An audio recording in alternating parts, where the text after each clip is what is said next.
listening to Make It, a podcast by Bonsai Creative that helps aspiring professionals in film get where they're going faster by dissecting the advice, knowledge, and insights of professional creatives in the film industry. I'm your host, Chris Barkley.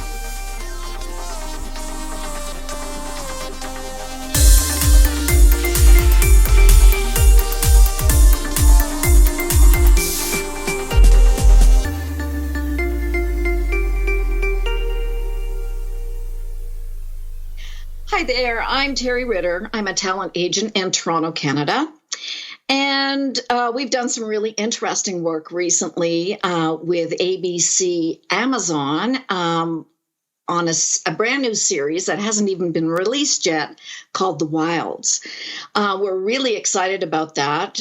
We have a series regular on the show, and we can't wait for it to be launched. And we have quite a few actors doing all kinds of other things. So we're pretty excited about the fact that the industry is opening again, and we're getting some bookings. So after a long, cold summer with COVID, it's really exciting to see the industry opening again. Hear to that. And Teri Ritter, welcome to the Make It podcast. Thank you.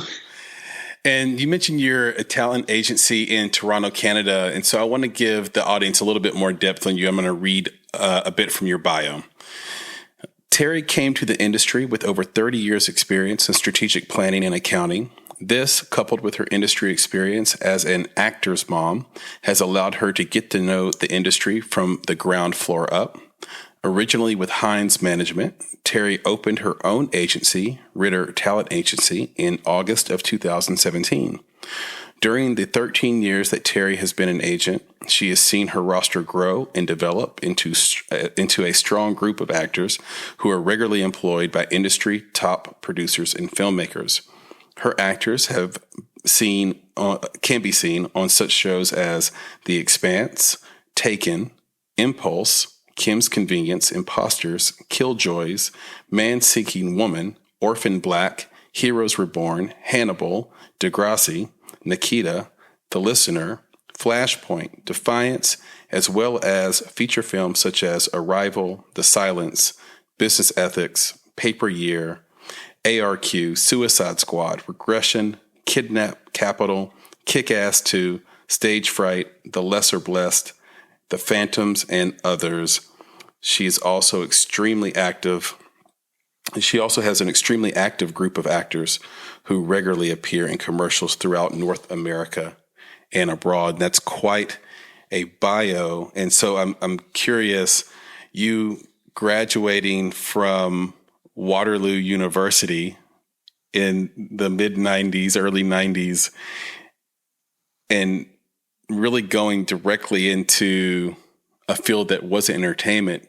Did you have any sense that you would end up where you are today back then? No sense whatsoever. I have a big smile on my face, actually, as you were reading all of those projects. And it just always makes me so happy to hear that my guys are actually doing that. So I had no sense that I would ever do this role. And in fact, way back then, if you would have asked if I or one of my children would be in film and TV, I would have rolled my eyes into the back of my head and said, no, I just could never have imagined that I would be involved in the industry. I always was probably kind of a glass half full kind of a person where things like that wouldn't happen to people like me. And, it was actually my daughter that brought me to the industry because she wanted to be an actor. She had a real funny, interesting, creative side to her that most of her teachers really hated, actually.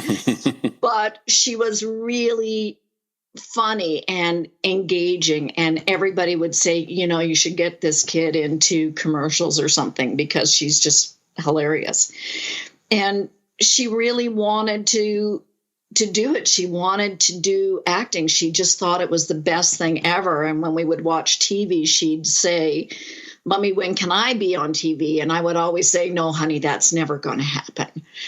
And it was only after probably about 6 or 7 years of her bugging me consistently about how could I get her an agent that I finally made her a deal that if she would get all A's on her next report card, then I'd find her an agent, thinking that would never happen in a million years because she just was too, she was always creating an uproar in the classroom, and I never figured that would come about. And it was her actually really wanting it and really putting forth effort to get those all A's on her report card that pushed me into the industry, because I had absolutely no choice but to find her an agent, because she had dedicated herself to, doing what I had asked her so she could become an actor. And sure enough, we found Heinz Management to rep her when she was 11, and she basically did amazingly well. Got all kinds of roles, worked with Julia Roberts, Red Ohm, and Molly Ringwald played her mom in a feature that she did. And I was kind of forced into the industry because I became a mom on set, watching this miracle that happens with actors when they actually become the character they're creating. And it suddenly occurred to me that if dreams can come true for this 11-year-old, possibly I could make a dream come true for me as well. Because as good as I was at what I did, I was really unhappy and bored with it. And over time, really started to get excited about the thought of being in the industry. And it was through her agent, Amy Hines, that I basically said, "How do you become an agent?" And she said, here's a stack of resumes. Why don't you just start interviewing people and start taking on a roster and come on board? And so that's how I got into the industry. It definitely wasn't because it had ever occurred to me as a possible option, but it was basically my daughter that kind of forced me in. And I gradually, over time, watching her become this amazing actor, it just, I grew to love the industry as well, and actors. And I think that's why I'm as successful as I am, because I actually really love actors at this point. Yeah, and I think that's a prerequisite for being an agent for sure. And there's so much to dig into there. So thank you for that background. You were an operations manager at Engineering Harmonics, and we've heard that story so many times, where one of the ironies of life is that sometimes you don't choose what you're going to be good at. And you're really good at this job, but it's boring to you. It's not an exciting life. You don't feel fulfilled by it, even though you're good at it. And I've spoken to so many creatives that have felt that same way, that, the biggest problem is how do you walk away from something that you're very good at and successful at to go pursue something that is a risk. Right. And Amy Hines bringing you in and just being so open to just saying, "Oh, here's being that guide, if you will, in Act 2 of your life, of the film of your life, saying, "Here, let me guide you to this path." I mean, how wonderful is that, to have someone who isn't trying to compete against you or keep you in your place or in your lane, but rather bringing you in and embracing you and teaching you this industry. That's yeah, really she was wonderful. Really pivotal for me at the beginning in trying to learn, just this side of the industry. It's because it's tricky at the beginning. I mean, I come from a really totally different background and trying to figure out how to get casting directors who are bringing in my actors or who I want to bring in my actors. How do I get them to trust me? And in many ways, already joining a company that had those connections made it easier for me to actually start to develop those connections as well. And so having somebody mentoring at the very beginning is really quite important. And that's why I'm also mentoring 2 agents now that are also with me, because I want to kind of give that opportunity back to them. And so she was very, very open and open to me just learning everything about the industry at the beginning from her. So, yeah. It shouldn't go unsaid, those people that at the time that they do it, how important they are. So, again, I think that's fantastic. And you'll find people around this industry that have shepherded others that went further than even them so often. I'm curious, is you ultimately ended up representing your daughter Maya? I want to make sure that's correct. That's correct, right? Well, actually, no. Amy continued to rep her because as an agent, you don't rep your own child just because there can be a conflict. So for the longest time, Amy repped her.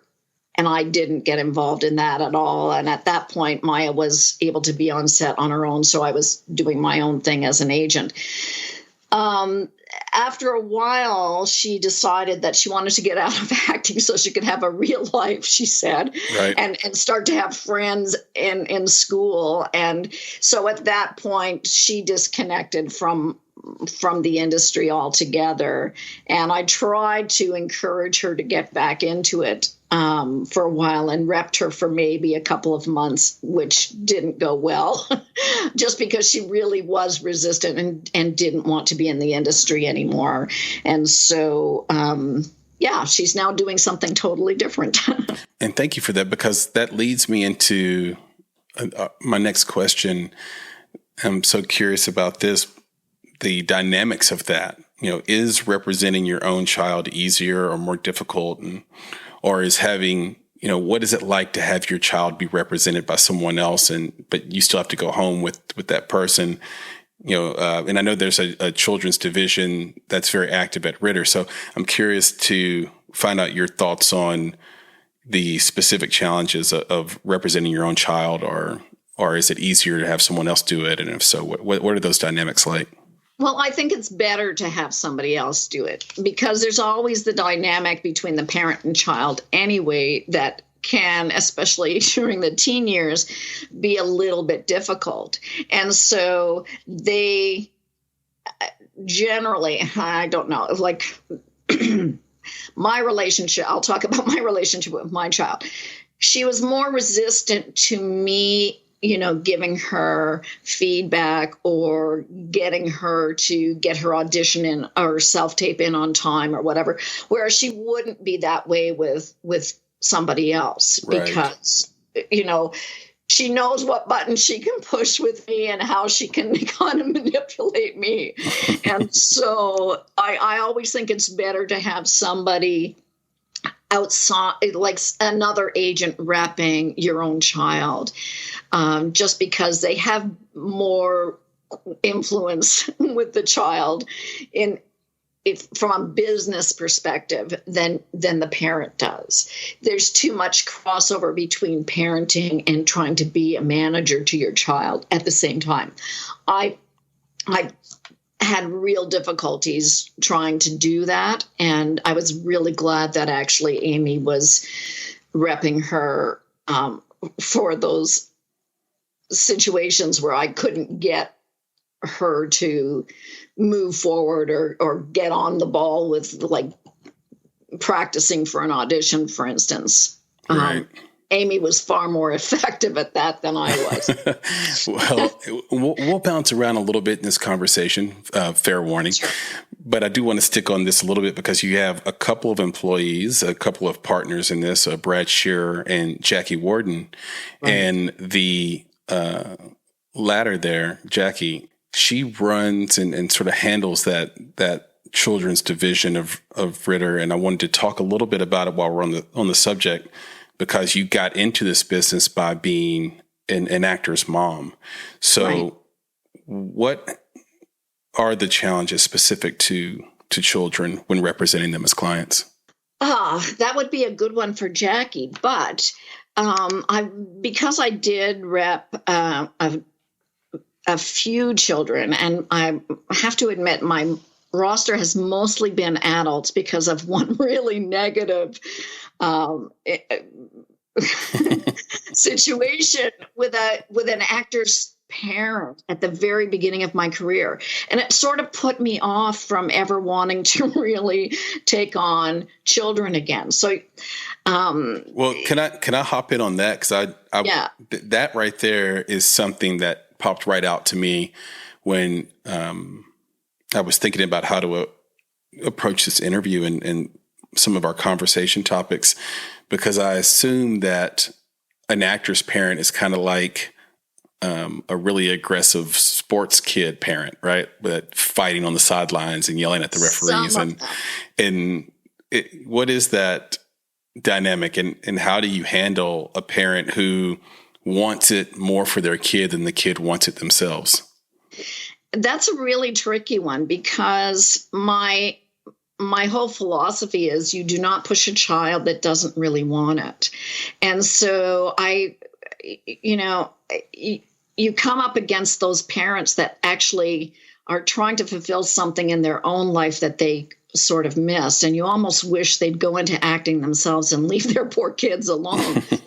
But you really have to be very forthright with them and let them know that, this pushing is not going to actually help their child's career at all. And a lot of times, if I get a sense that the child is not interested or not really wanting it or not having fun at it, and that for me is the key.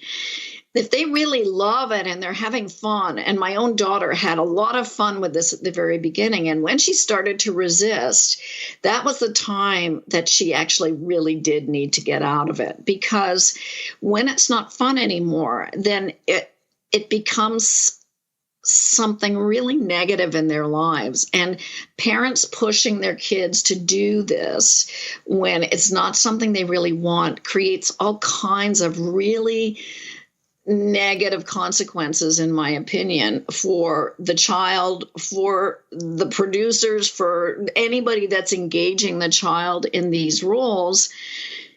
It's not going to work. It just doesn't seem to ever work. And so when I, in the past, had kids on my roster with parents that are really pushy, I pretty much don't keep them on the roster, because I just don't like or appreciate that they're doing this. It just really conflicts with my own ideas of how it should be in the industry. And sure, they do go on to other agents that don't mind, because it's all, sometimes about the money. But I find that it never really works out. And so at that point, it's really a good idea for most agents to let them go, really, so that the child has a chance to actually have a life that it really wants, rather than something it's being pushed into by, an overbearing parent. Right. They're being sort of foisted into it. Yeah. What is that breakup conversation like? Is it, do you just rip the Band-Aid off, or I'm sure those things can go sideways easily. Well, they can actually. And I've never had a really, really bad situation, because I'm very gentle, and I try very hard to really approach it with the child's best interest in mind. And so most parents won't argue with that. That's good. Some of them get really very angry and disappointed. But again, it just proves to me when they're like that, then they're not considering their child. And so, I try to do it very gently and, give explanations about why I think this might not work going forward. And a lot of times they will agree, they'll leave the roster and immediately go find another agent. So it is what it is. Teri, we have listeners all across the globe, Australia and India and Africa, the UK, certainly Canada and North America. And at the top of this conversation, we mentioned that you were in Toronto, Canada. So are there any pluses or minuses, if any, of being a Canadian-based talent agency? Are there challenges? How does it differ from being an agency in, let's say, in the U.S.? Well, it's a different, I really think that it's a kind of a different animal almost. I know that the industry operates slightly different in the U.S. as it does in other countries as well. What I like about being a Canadian agent is we Oh, that's a good question, actually. I really like everything about just being Canadian. So I think our casting it could be a little bit more difficult than it is in the U.S., in that casting directors in the U.S. tend to be a little bit more open to seeing newcomers, whereas I fully believe that the casting community in Canada is a little bit risk adverse, and they like the people that they know. And so there's a little bit of a difficulty there for new agents, especially, or new actors, to get seen by casting directors. But in general, the environment is really uplifting, I find. It's very rare that I've had anybody say that their on-set experience was negative. It's usually generally a really positive experience. And there's still lots and lots of projects here in Canada to submit to, and I'm always busy. So I don't actually tend to look outside of North America for projects, although some do come in through our services. I'm always looking for U.S. projects that may be filming in Canada or filming for any of my dual citizen actors. But generally, the environment for casting here is very warm and inviting, I think, for my actors. So I really love being here. I love the Toronto casting community, and I probably wouldn't want to be anywhere else, actually. I love that. And thank you for that, that feedback, for sure. Maybe we'll have people rushing to the border to go be agents in Canada based on that answer. What are the two best pieces of advice you've received so far in your career, and who did they come from? You're going to probably laugh at this one, but the two best pieces of advice were from my two children when I was trying to decide to leave a six-figure job and go into 100% commission as a single parent with a mortgage and a car loan. They both said, "Go for it, Mom." And so that was the best,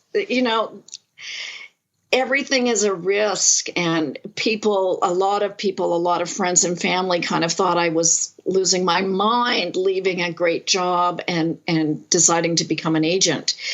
But both kids were really supportive and basically just said, go for it. What makes you happy is what's going to make them happy. And in fact, that was just the truth. It changed pretty much my whole life. And I became way happier getting up in the morning knowing I was going to do something really fun and exciting. And it altered my relationship with them as well because I became a happier mom. So that was the best piece of advice I ever got in my life was go for it, Mom. I really love that. And every idea seems crazy until you make it happen. And then it's like, oh, of course that worked. And so you have to, the outside world is, and maybe we're conditioned as human beings just from a million years of DNA to really notice and try to contain the painted bird. Yeah. And to say, oh, they're doing something different. We better protect them from themselves. Because I think that if you were unique and took risks back when we were chasing, wildebeest in the middle of Africa, it probably meant the end of your life.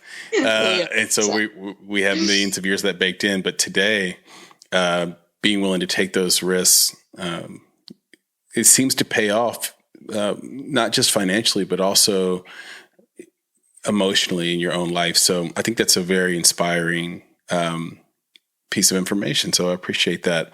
If I flipped it back towards the 109 approximately actors that you represent, I'm curious, what advice would you give to them, specifically when it comes to securing bookings or increasing their employability? Okay, so that's really a good one, actually, because I have so many thoughts about that. One of the things that I really notice about actors is they're immensely amazing creating characters and being great actors.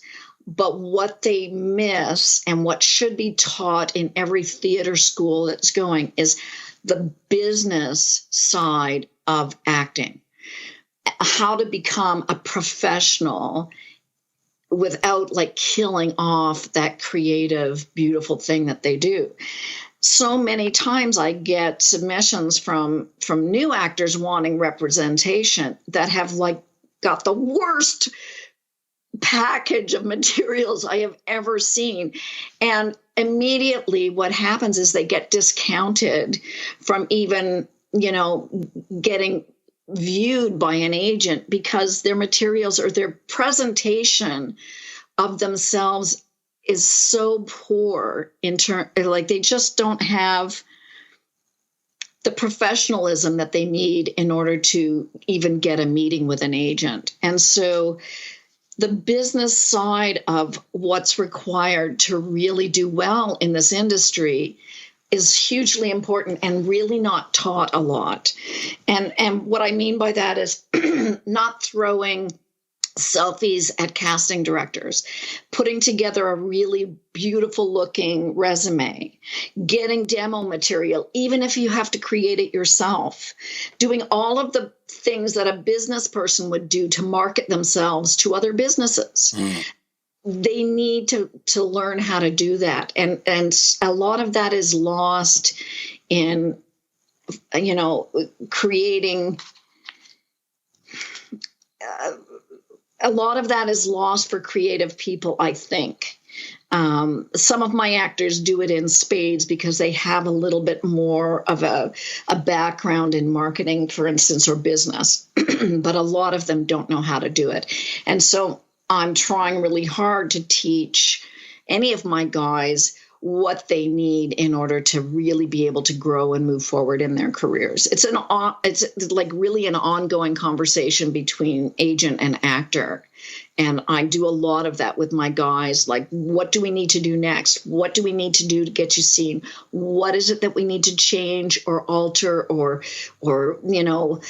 there's just so many possibilities if somebody's not moving forward, what we can do to help them move forward. And it's all about strategy and marketing and trying to figure out what's going to click for them. Yeah. And we always say, I look at filmmakers and screenwriters in independent film, and what you'll find is they are saying to themselves, it's a story they tell themselves where they say, this movie needs to be tremendously different than normal storytelling for me to succeed in doing it. Or, okay, for the first 10 minutes, my character isn't going to speak. My protagonist, that's what I'm going to do when I make this film. My protagonist isn't going to speak for the first 10 minutes, and it's going to be so artsy and it's going to be so auteur that everyone's going to love it, and it's going to launch me into fame and fortune. And tell me if I'm wrong. It feels like you're saying that sometimes actors looking for representation will say, my talent's so good, it's just going to show on the screen. Like, I don't need to do anything else. That's it. I mean, and I really think that is kind of a part of the belief system is, as long as I know how to act and as long as I do it well, I will be found, I will be noticed. And sometimes that is the case. But you're also competing against thousands and thousands of other actors. And so there's got to be something professional about who you are and your materials that you're presenting that makes you look like you're in the industry for life and wanting to do it, 100%. So a lot of people come at it from a haphazard type of way. It would be like me having no training and walking into an office saying, I'm here to be your president or vice president, and I don't really have the resume or anything, but I'm going to just do it because I think I can. I'm here to lead your people. Exactly. So, just because you're an actor doesn't mean, just because you're creative doesn't mean you don't have to know how to be professional and how to present professionally. It's like actors that show up late for an audition. For me, that's like, the most unprofessional thing you can do, unless, you're bus stalled and they had to tow you into a garage somewhere. You have to be early. There's just so many things that prove to me that you're an actor that really wants to do this right. And it's all about professionalism. Yeah. And just to be clear on what I was saying before, because I agree with that completely. It's like when you're writing a story, there are tried and true ways to write the story, but because you want to be different, you don't follow the path that works. Well, there are tried and true ways to get a job, and if it worked for a million other people, it's probably going to work for you too. And so you don't need to try so hard to subvert that and say, well, I'm going to come at it different and I'm going to stand apart. So your favorite actors did the exact same thing. They were professional. They did the tried and true method. And then when they got their opportunity to audition, that's where they really shine. So leveraging your talent in the right places is important, and not trying so hard to subvert or usurp things that have already worked and are tried and true was my point earlier.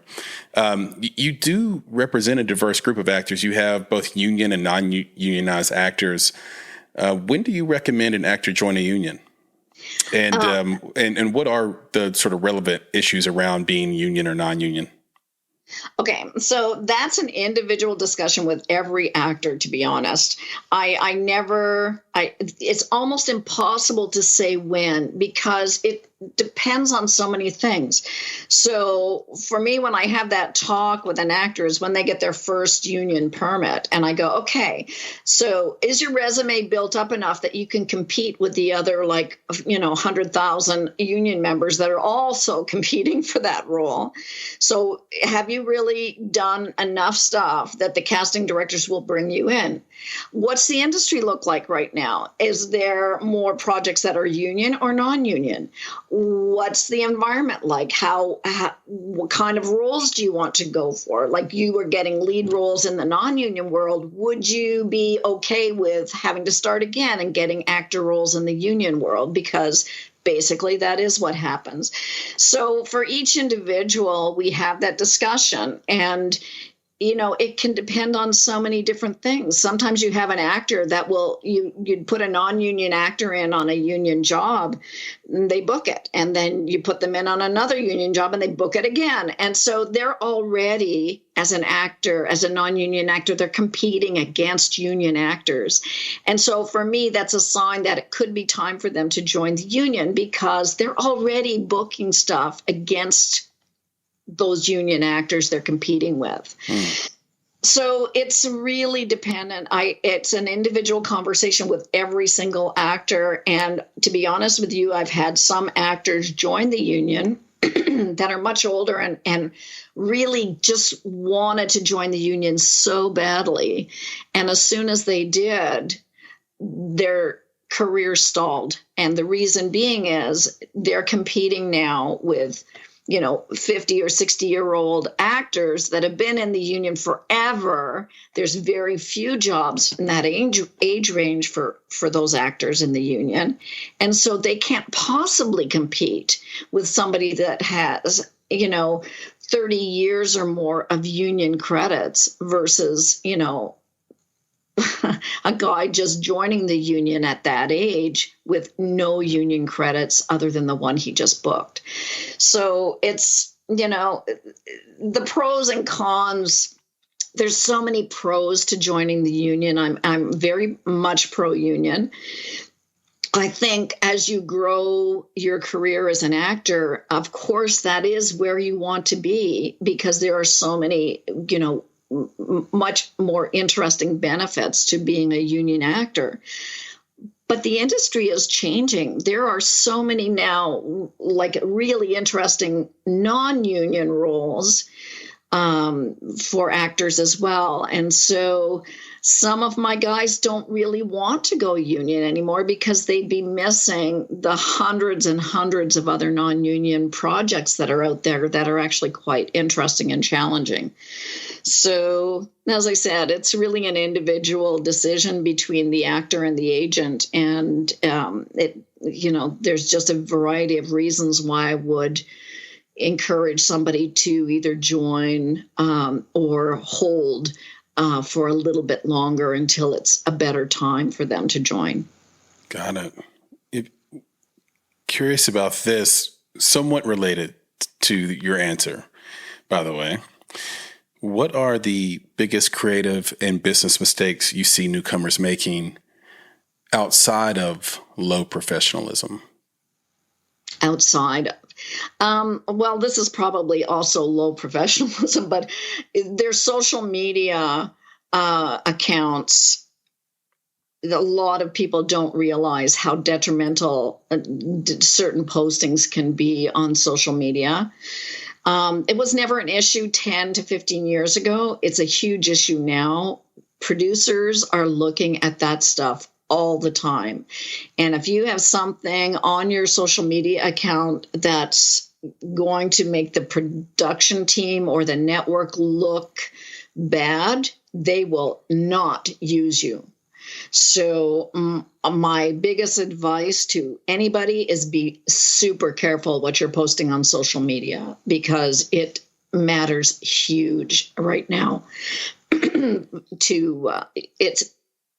It can either be a booking or you not working again in the industry. If something, well, you've seen it in the industry already so many times in the last few years, that stuff that is posted on social media can actually ruin your career.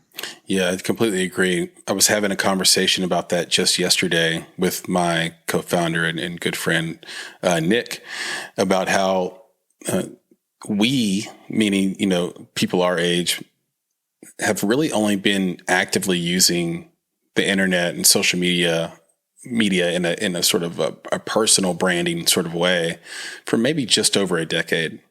Whereas everyone that was born, let's say in the year 2000, 2005, they will grow up with this for their entire lives. So they could find themselves, and the internet is forever, and they could find themselves at 40 applying for a job and not getting it for something they wrote on Twitter when they were 15. Exactly.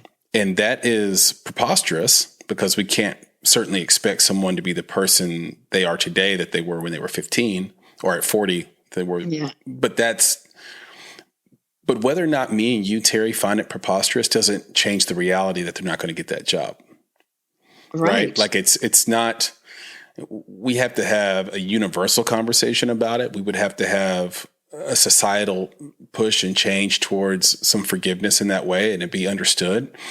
But right now, that's not where we're at. And so, yes, I think that's a great point.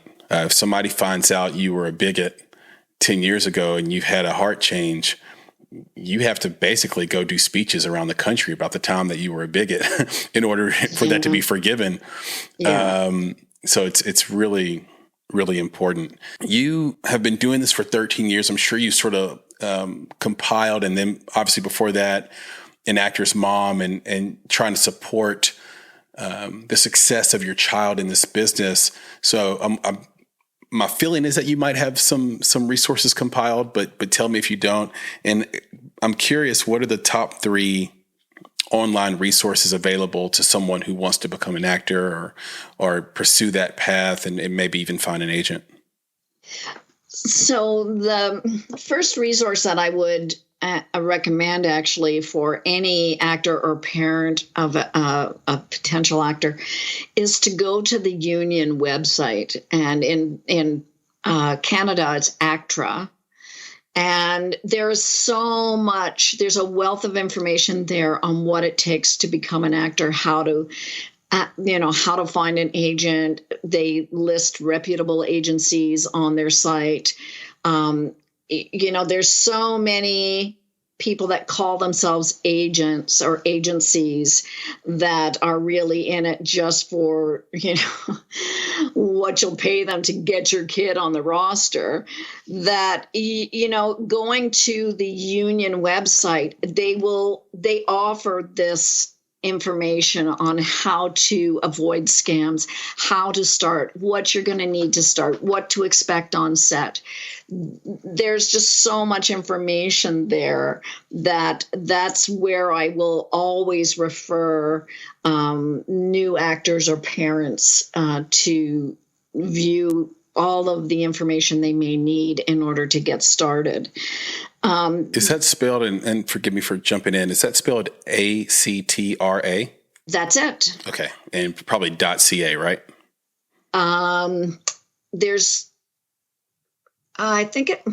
Good question, actually. It might be actor.com. I'd have to actually look it up. But it could be CA. Each province here in Canada has its own unique union offices as well. So, in British Columbia, it's labeled something different, but there is a national union called ACTRA, and I think it might be actor.com. Good deal. We'll find out for sure. Okay. Yeah, no worries. Any other resources, online resources, or maybe just resources in general you would recommend? Maybe education pieces, books, anything? It's that's a good question, because I have to be honest, like finding a reputable agent who will talk to you about what's involved is probably the best. There's all kinds of different, casting. We use different breakdown services, and but to be honest, I wouldn't recommend just signing on to those and submitting yourself without talking to an agent first. So any of the reputable agents that you would see on the union website, give them a call, talk to them about what they offer, what kind of process do they have for getting on board. Most agents will describe or talk to you. I do a lot of that on the phone or by email with people, just say, how do we start in this business? And I don't mind taking the time to share with them how to get going. Any of the theater schools also, talk to them about what's required, what kind of training there is. Any of the coaching, the reputable coaches will also, get you started in taking a beginner's course. If you really think that you want to be an actor, go and take a course. See if you actually can do it. Always have something, at least some kind of training on your resume when you're looking for an agent, because they are going to ask you why you think you can be an actor, and also having some kind of material, like whether it be a monologue or any kind of demo material that you have on video, so that the agent can actually see what you look like on the screen. A lot of people think they can be actors, so go and get some training to see if you really can do it. I love that. And Teri, I've also loved this conversation. You're so fun, and you have such a wealth of information to provide. This has been a great round one. Hopefully we'll do a round two soon. Probably have 3 or 4 or 5 pages of notes here and questions.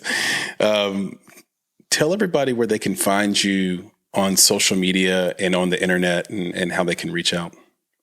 Well, Ritter Talent Agency is on Instagram, on Facebook, and we also have our own website at www.rittertalentagency.com. We're pretty much available for questions. I will always try to answer emails fairly quickly of people that are interested or wanting more information about how to become an actor. And there you go. That's perfect. One last question for you. And we sort of teased this at the very beginning of this conversation, but how do you see the future of the film and television industry coming off of the cold summer of COVID? We're hitting the ground running, to be honest, because our cases are fairly low here. We're seeing just a huge amount of projects coming at us all at once. And the industry will survive. People are consuming more and more, especially because they've been at home a lot. They are consuming, everything that we can produce. And so I think the industry will continue to go on. They will look for safer places to shoot their projects. We will have more and more projects coming at us. I think, it's going to be a changing industry, and I think more individuals will start producing more content on their own, which will be really exciting. Web series will become way more prolific, I think. So I think it's going to be a really good, 2021. I think there's going to be a lot of activity, hopefully without a second surge for us here in Canada of COVID. I think we'll do just fine. Well, it would be very hard for 2021 to top 2020. That's for sure. So true. I'm ready for 2020 to be over. We have had nothing but we've had a good dose of suffering, I should say. We've had a lot of joy. There's been a lot of unique things, but there's been a lot of suffering. And I'm glad. I'll be glad when this year passes and we move to 2021, and hopefully your prediction will come true. I took a trip a couple of years ago to Montreal, and I was just in love immediately. I really didn't even mind the cold weather and the rain that much, frankly. And I told myself I'm going to go back and to a different part of Canada soon. And so I have a trip coming up to Toronto. And if I come, I think I'll look you up and we should have chocolate croissants and coffee. Ooh, that sounds great. And Montreal is amazing. I grew up in Montreal, so I just can totally relate to your love of Montreal. Yeah, the food there is amazing. And croissants and coffee, it sounds good to me. Let's do it. Teri, thank you so much for joining us on the Make It podcast, and I hope to talk to you soon. I hope so too. Thank you so much for this. It was fun. Likewise. Talk soon. Bye. Okay. Bye. You've been listening to the Make It podcast. To find more information about this week's topics, including links to relevant blog posts, projects, and indie creatives, please visit our website at www.bonsai.film. If you haven't already, you can join our podcast community on Apple Podcasts or the podcast app of your choice by searching for Make It Bonsai Creative, and the show will pop right up. You can follow us on Instagram and Twitter at _Bonsai Creative and Facebook by searching for Bonsai Creative. And of course, if you're looking to take a big step towards your filmmaking success, go to www.bonsai.film and click on Book Us to schedule a free discovery meeting and needs assessment. You have everything to gain. Until next time, be better, be creative, be engaged, and thank you for listening.